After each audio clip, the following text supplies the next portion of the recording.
अब हम ampere circuital law को एक पॉइंट पर अप्लाई करके देखते हैं। मतलब मैं इस पॉइंट पर, सपोज वो पॉइंट मेरे लिए P है और P पॉइंट पर मैं आइडेंटिफाई करना चाह रही हूँ कि कोई करंट फ्लो हो रहा है क्या। तो इस P पॉइंट के चारों तरफ मैं एक लाइन इंटीग्रेशन के लिए पाथ ले लूंगी।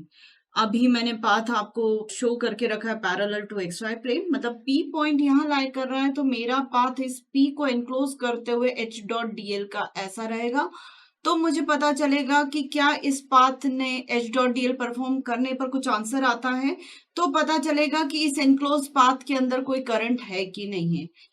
पर ये जो करंट आएगा या तो वो प्लस जेड एक्सिस का आएगा या माइनस जेड एक्सिस का आएगा। कोई जरूरी तो नहीं है कि पी पॉइंट पे जो मुझे पता ही नहीं करंट बह रहा है कि नहीं बह रहा है, तो किस डायरेक्शन का बह रहा है ये भी कंफर्म कैसे करूं कि जेड में बह रहा है कि माइनस जेड में बह रहा है। इस प्रॉब्लम को सॉर्ट आउट करने के लिए मुझे पी पॉइंट को एनक्लोज करते हुए एक पाथ मुझे जेड एक्स के पैरेलल भी लेना पड़ेगा, एक एच डॉट डीएल में जेड एक्स प्लेन के पैरेलल भी परफॉर्म करूंगी, एक एच डॉट डीएल मैं वाई जेड प्लेन के अलोंग भी परफॉर्म करूंगी। मतलब पी पॉइंट सेंटर में तो एक पाथ ये हो गया, पी पॉइंट सेंटर में तो एक पाथ ये हो गया, और पी सेंटर में तो एक पाथ ये हो गया। मतलब X Y plane, Y Z plane, Z X plane, तीनों पर मैं एच डॉट डीएल परफॉर्म करके देखती हूँ वन बाय वन। तो एक बार मुझे अगर करंट जेड डायरेक्शन का वहां पे एग्जिस्ट करेगा तो मुझे जेड डायरेक्शन के करंट का कॉम्पोनेंट मिलेगा। करंट का कॉम्पोनेंट मतलब मुझे जे मिलना चाहिए या कोई ऐसा वेक्टर क्वांटिटी मिलना चाहिए जो जेड डायरेक्शन के करंट को इंडिकेट करे। फिर एक बार मुझे वाई डायरेक्शन का भी मिल जाएगा, एक बार मुझे एक्स डायरेक्शन का मिल जाएगा। तो ये मेरी मेथोडोलॉजी रहेगी इस पी पॉइंट पर पता करने की कि क्या कोई करंट बह रहा है कि नहीं बह रहा है। अब जब मुझे P पर करंट पता करना है तो नेचुरली इस रीजन में H तो एग्जिस्ट कर ही रहा होगा, P पर भी कर रहा होगा, P के आसपास भी कर रहा होगा, तभी तो P के चारों तरफ मैं तीनों प्लेन्स के parallel H dot DL perform कर पाऊंगी। तो सबसे पहले तो मैं यही एज्यूम कर लेती हूँ कि P पर कुछ H एग्जिस्ट कर रहा है। P पर जो H एग्जिस्ट कर रहा है वो H नॉट है माना कि, और H नॉट के एक्सप्रेशन को मैं इस तरीके से कंपोनेंट वाइज डिफाइन कर देती हूँ। एक एच एक्सओ है, एक्स डायरेक्शन का कंपोनेंट है, एचओ का वाई डायरेक्शन का कंपोनेंट है एच वाई ओ, और एचओ का जेड डायरेक्शन का कंपोनेंट है एच जेड ओ। ये पी पॉइंट पर एग्जिस्ट करने वाले मैग्नेटिक फील्ड इंटेंसिटी का एक्सप्रेशन है। ठीक, अब सबसे पहले मैंने पाथ लिया, take path parallel to xy plane and it is 1 2 3 and 4। तो नेचुरली 1 2 कितना होगा डेल वाई, 2 3 कितना होगा डेल एक्स लेंथ का, 3 4 कितने लेंथ का एज्यूम होगा, लेंथ है तो डेल वाई, और 4 2 1 डेल एक्स इतना होगा। तो अब मैं यहाँ पर एच डॉट डीएल परफॉर्म करती हूँ। मतलब मुझे इस क्लोज्ड पाथ पर एच डॉट डीएल परफॉर्म करना है, और वो मेरा क्लोज पाथ जो होगा वो 1 2 3 4 1 है, ये परफॉर्म हो रहा है। इस H dot DL close line integration को मैं ब्रेक कर देती हूँ। तो एच डॉट डीएल एक परफॉर्म होगा 1 2 के लिए, एक 2 3 के लिए, एक 3 4 के लिए, और एक 4 1 के लिए। इस तरीके से एच डॉट डीएल परफॉर्म होगा एक के बाद एक। सबसे पहले मैं फाइंड करती हूँ open line integration of H dot DL del L, ये वाला ले लेती हूँ जो कि 1 2 पाथ का है। हाँ, नेचुरली ये डीएल को, डिफरेंशियल लेंथ को मैंने डेल एल में ले लिया क्योंकि ये जो लेंथ ले रही हूँ वो डेल्स में ले रही हूँ, मेजरेबल है इसलिए। अब यहां पर मैं h जो है 1 से 2 पर, तो मुझे यहाँ का h पता होना चाहिए। तो मैं उस h को एज्यूम कर ले रही हूं x12, और ये वाला हो जाएगा y12 ay plus hz12 az। ये h है।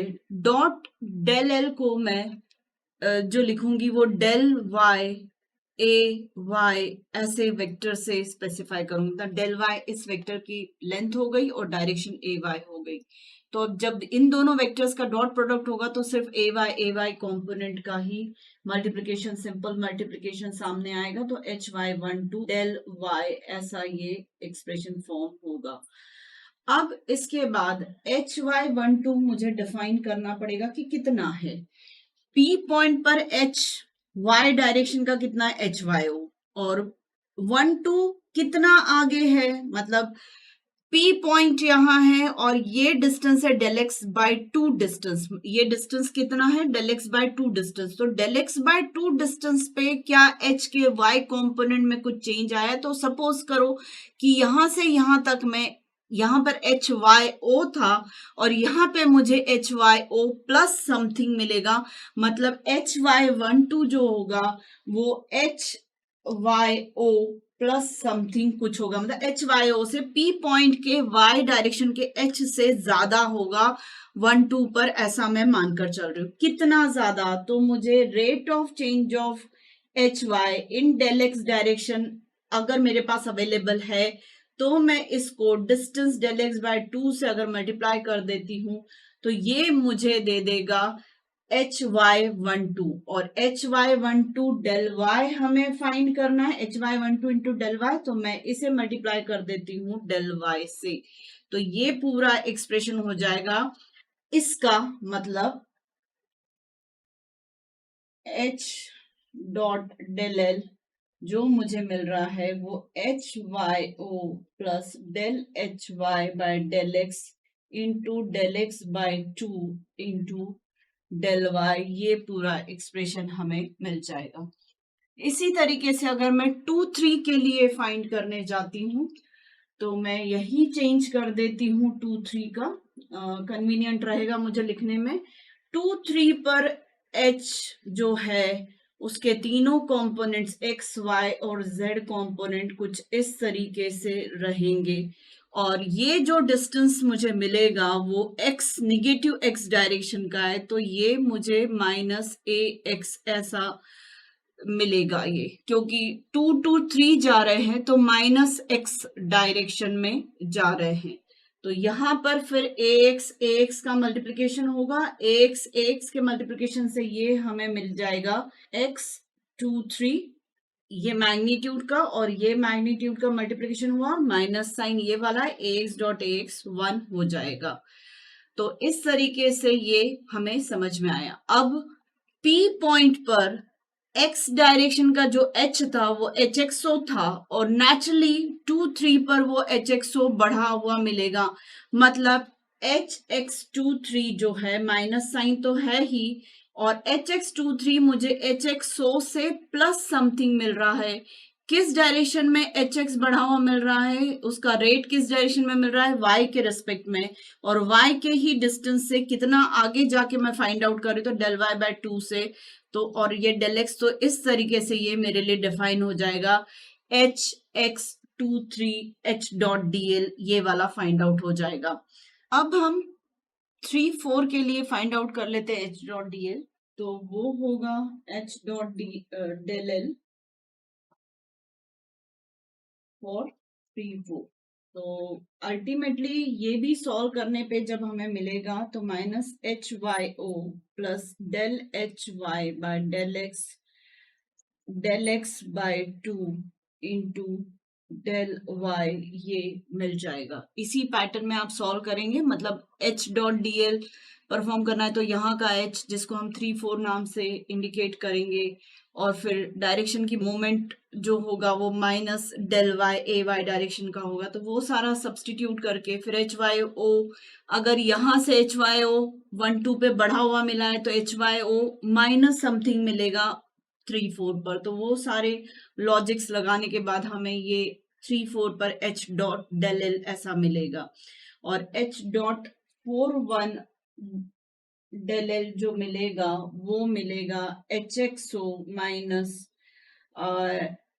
Del HX by del y और बाय 2, और ये हो जाएगा डेल x से मल्टीप्लाई, यही एक्सप्रेशन हमें मिलेगा। तो total H dot D L ये पूरा सॉल्व करेंगे तो फाइनली जो मिलने वाला है इन चारों एक्सप्रेशन को 1 2 2 3 3 4 और 4 1 को मिलाने पे फाइनल जो मिलेगा वो del H Y by del X minus del H X by del Y del X del Y, ये पूरा एक्सप्रेशन हमें मिलेगा। अब ये अगर H dot D L close line integration निकला है तो ये एक्चुअली करंट एनक्लोज्ड हमें बता रहा है, मतलब ये पूरा का पूरा करंट एनक्लोज्ड है। So I can write H dot D L is equal to del hy by del x minus del hx by del y और del x into del y, और ये मुझे दे रहा है z डायरेक्शन का current, क्योंकि close line integration हम perform करें एक्स वाई प्लेन पर तो नेचुरली जो मुझे आई मिलेगा वो परपेंडिकुलर होगा इस प्लेन के, मतलब प्लस जेड डायरेक्शन में या माइनस जेड डायरेक्शन में। तो अभी मैं सिर्फ जेड डायरेक्शन के करंट को नाम दे रही हूँ, और अगर मैं इसको करंट डेंसिटी से रिप्लेस करना चाहूँ तो नेचुरली ये मेरे लिए del X into del Y into J Z हो जाएगा। तो अब H dot D L upon del X del Y, मतलब ये वाला एच डॉट डी एल के अपॉन में डेल एक्स डेल वाई ले लिया या ये वाला डेल एक्स डेल वाई ले लिया, तो J Z is equal to del H Y by del X minus del H X by del Y ऐसा होगा।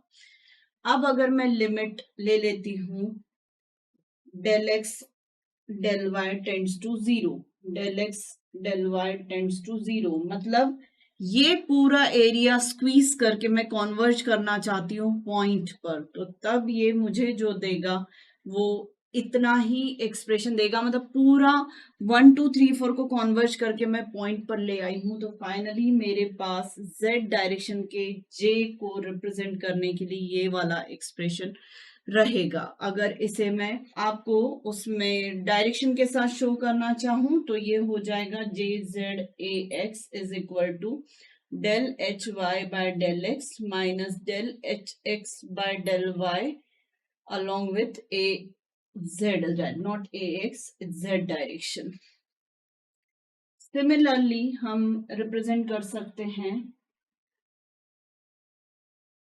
जे एक्स ए एक्स जो होगा वो मिलेगा del Z J by del Y minus del H Y by del Z in A X direction and J Y A Y is equal to हो जाएगा del H X by del Y minus del H Y by del X, ये मिलेगा y direction में इस तरीके से। तो ये एक्सप्रेशन हमारे पास 3 डायरेक्शंस के z मिल जाएंगे, जो एक y डायरेक्शन में होगा, ये जो होगा वो h by X y direction का है तो ये z में होगा और ये भी z होगा, क्योंकि x और y J Z A Z के साथ है, y z जो है वो x के साथ है और x z जो होगा वो y के साथ में होगा। तो ये 3 एक्सप्रेशन हमें इस P पॉइंट पर एग्जिस्ट करने वाली 3 करंट डेंसिटीज, एक x डायरेक्शन की, एक y डायरेक्शन की और एक z डायरेक्शन की हमें मिल जाएगी।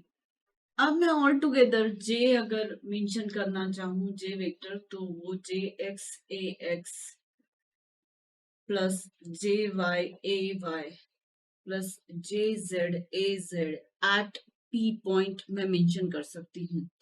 तो जे एक्स को मेंशन करने के लिए J del A H Z by del Y minus del H Y by del Z A X plus del H X by del Z minus del H Z by del X A Y plus del H Y by del X minus del H Y by del X by del Y A Z, ऐसा ये j का expression हो सकता है। तो this is entire j। अब इसको मैं लिख सकती हूँ del operator into H say, and this is equal to J, and this is the final point form of Ampere's circuital law, और ये मैक्सवेल्स इक्वेशन भी है, Maxwell's equation of magnetic field, और ये फोर्थ मैक्सवेल्स इक्वेशन है। तो ये पूरा curl of H is giving you J, and this is nothing but Maxwell's equation, fourth Maxwell's equation of the magnetic field in differential form, ये available हो गई। तो this is known as point form of Ampere circuital law.